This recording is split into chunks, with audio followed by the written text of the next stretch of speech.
मातृभूमि न्यूज, मातृभूमि की आवाज, मातृभूमि के लिए।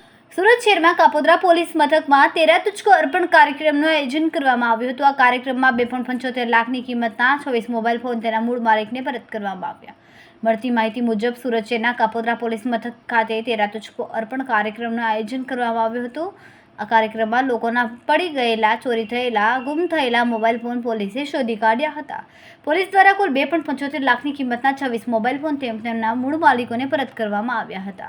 પોતાના મોબાઈલ ફોન પરત મળી જતા લોકોએ પણ પોલીસની આ કામગીરીને બિરદાવી હતી।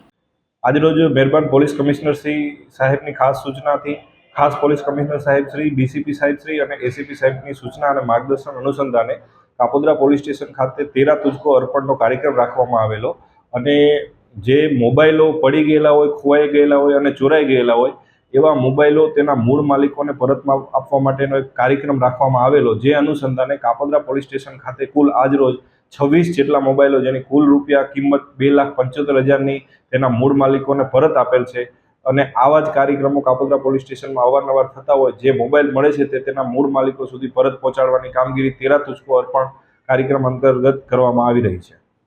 જી, તમારું નામ?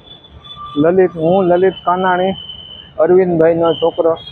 મારો મોબાઈલ 2 વર્ષ પહેલાં ખોવાઈ ગયો હતો અને મેં આશા જ મૂકી દીધી હતી મોબાઈલ મળશે જ નહીં એવી આશાએ નાનો એવો મોબાઈલથી રોડવતો હતો। મારે એટલી મોટો મોબાઈલ લેવાની ફર નહોતી।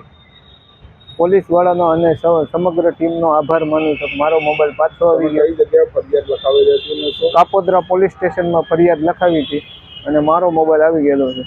કેટલા ટાઈમ પછી તમારો? 2 વર્ષ થઈ ગયા અને મેં હાવ પોલીસવાળાને અને ગમે ત્યાં જઈએ કમ્પ્લીટ મોબાઈલ આવી ગયો છે મારો અને સાજો કમ્પ્લીટ છે સાવ। કેવું લાગે છે? મને બહુ ખુશી થાય છે। મેં આશા જ મૂકી દીધી હતી મારો મોબાઈલ આવશે। ખૂબ જ ટૂંકા સમયમાં માતૃભૂમિ ન્યૂઝ OTT પ્લેટફોર્મ અને મેગા સિટીમાં કેબલ નેટવર્ક સાથે જોડાઈ જશે। તો જોતા રહો માતૃભૂમિ ન્યૂઝ।